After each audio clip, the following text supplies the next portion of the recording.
The chair recognizes the representative for the constituency of Freetown.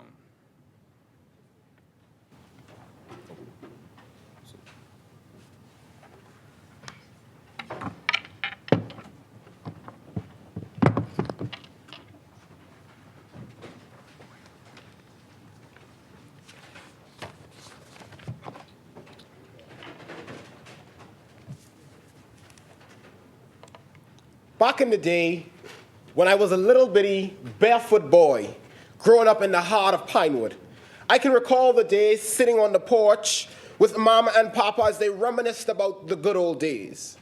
The days when I can play on the road until 9 o'clock without being a fear of becoming a victim of gender-constructed violence. Mr. Speaker, my fellow colleagues, and the many judicious Bahamians and residents joining today's discourse, I bring greetings on behalf of the vibrant constituents of the beautiful Freetown. I would also like to extend greetings to my family viewing here in our nation's capital and on the beautiful islands of Oh Sweet Cat Island. Ladies and gentlemen, do you remember the days when we could go to the store and didn't have a need to lock our doors because everyone in our neighborhood was friends? As Sweet Emily coined in that heartfelt, lyrical masterpiece that I grew up to. What happened to those days? Them good old happy days. We need to bring them back. It's time to bridge the gap. Everything will be all right if we simply stop to fight. Let's stop and turn this thing around and around and around and around and around and around and around and around, and Mr. Speaker, that we will do. With the intent to bring about a unifying, distinct, and noteworthy proposal, I stand before this House of Representatives with a heart of gratitude and sincerity as I've been given this opportunity to speak to you, the Bahamian people, about the conflicts, while simultaneously echoing and proposing with precision policies that will arrest this growing dilemma our great nation faces: gender-based violence. Mr. Speaker, in preparing this speech, listening to such impactful stories echoed by my fellow parliamentarians, I feel the concerns of the people.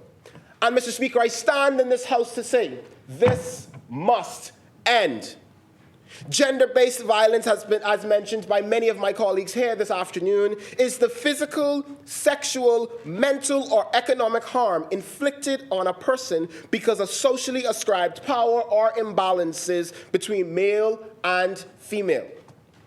It is undeniable that this issue, which serves as the growing nucleus of society's social conflicts, has been evident to produce an overabundance of diverse reactions by natives and our international communities throughout its existence.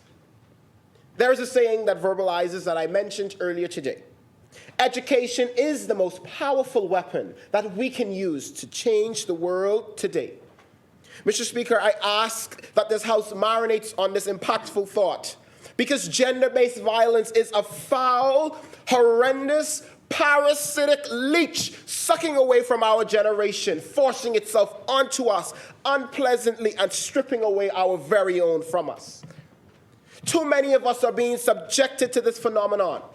One possible benefit, or one possible solution, that is through education, our fundamental human right.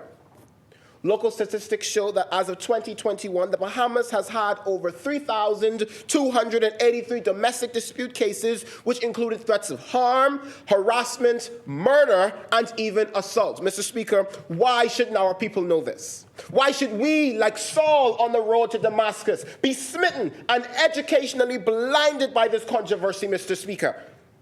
Furthermore, I strongly advocate for the indoctrination of interventions that constitute to the further development of all young men and women in our country.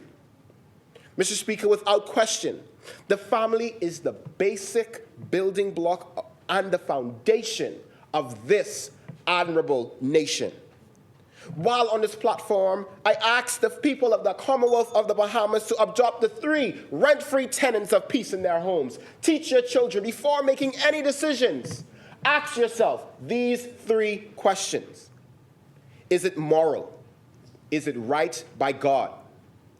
Is it legal? Is it right by man? Is it ethical?